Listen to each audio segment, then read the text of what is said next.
भारत और बांग्लादेश के बीच तल्खियां बढ़ती जा रही हैं।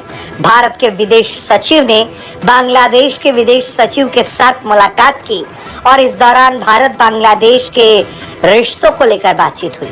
भारत के विदेश सचिव विक्रम मिस्री ने इस मुलाकात के बारे में जानकारी देते हुए बताया कि हमने हाल की घटनाओं पर चर्चा की है और अल्पसंख्यकों की सुरक्षा और कल्याण से संबंधित चिंताओं से बांग्लादेश को अवगत कराया है। हमने सांस्कृतिक और धार्मिक संपत्तियों पर हमले की खेदजनक घटनाओं पर भी चर्चा की है।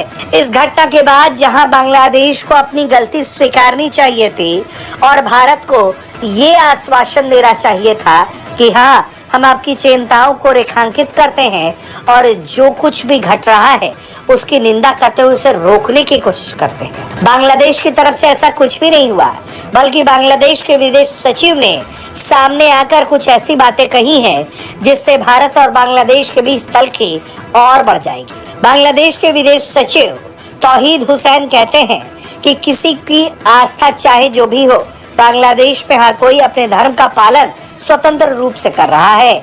इस संबंध में भ्रम और गलत सूचना की कोई गुंजाइश नहीं है। जमीनी हालात को देखने के लिए बांग्लादेश ने विदेशी पत्रकारों को भी बुलाया है। हमने ये भी कहा है कि ये हमारा घरेलू मामला है और हमारे अंदरूनी मामलों पर दूसरे देशों की टिप्पणी उचित नहीं है।